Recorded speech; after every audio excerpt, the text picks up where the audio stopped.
ডাকা হয়েছিল অলরেডি, সেই কেসের অলরেডি ফাইনাল চার্জশিট সিবিআই দিয়ে দিয়েছে, সেখানে কোথাও আমার নাম নেই।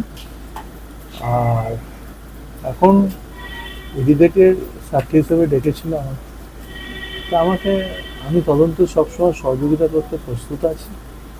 তা আমি বলেছি যা সহযোগিতা আমি করব। আজকে সেই সহযোগিতাই করতে এলাম। আবার যদি বলে, আমি বলেছি নিশ্চয়ই আসবে, তদন্তে যদি আপনারা করতে চান সহযোগিতা করুন। কিন্তু একটা জিনিস বলে রাখা দরকার আছে, যে কখনোই যেন মিথ্যা হ্যারাসমেন্টের জন্য যেন না আমাকে ডাকে। একটা হ্যারাস হচ্ছে, যে কেসে আমি নেই, সে কেসটা তো অলরেডি চার্জশিট হয়ে গেছে। যাই হোক, যেভাবে তদন্ত সাফল্য লাগবে আমি সহযোগিতা করব। এটা কি আপনি জানিয়েছেন যে হ্যারাসমেন্টের বিষয়ে, বা আপনি এই কেসে না, নেই? এই কেসে নেই তো সে নিশ্চয়ই আমার উত্তরে আমি দেখুন না, তাহলে এখানে বলবো না সব কথা, বলাটাও উচিত হবে না। আমি নেই এটা আমিও জানি, তারাও জানে। তা সত্ত্বেও যখন বলছে, তাহলে কেন ডাকছে? কেন ডাকছে, কেনর উত্তর কি করে দেবো?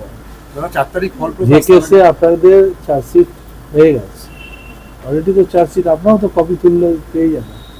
যে কেসটা হচ্ছে ওর চার্জশিট অলরেডি বেরিয়ে গেছে, চার্জশিট সিবিআই চার্জশিট, সিবিআই তো কেসটা করেছে, কেসটা তো অন্য কেউ করেনি। ইডির কমপ্লেনের ভিত্তিতে সিবিআই চার্জশিটটা, সিবিআইতে কেস হচ্ছে already, final chargesheet, supplementary chargesheet, দুটো চার্জশিটই বেরিয়ে গেছে। দুটো চার্জশিটে কোথাও কোনো নাম নেই।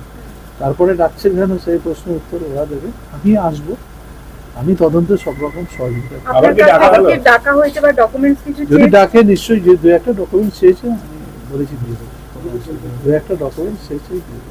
ধাবার বিষয়ে বা এই ধরনের বা না না, কোনো ভাবা particular- আমাদের না, আপনারা ভুলভাল কথা বলবে না, যেটা জানেন না সে সম্পর্কে বলবেন। আমার দুটো রেস্টুরেন্ট আছে, এটা সবাই জানে, ব্যবসা আছে। আর ব্যবসা করাটা কোনো অপরাধ না, চুরি করাটা অপরাধ, ব্যবসা করাটা অপরাধ।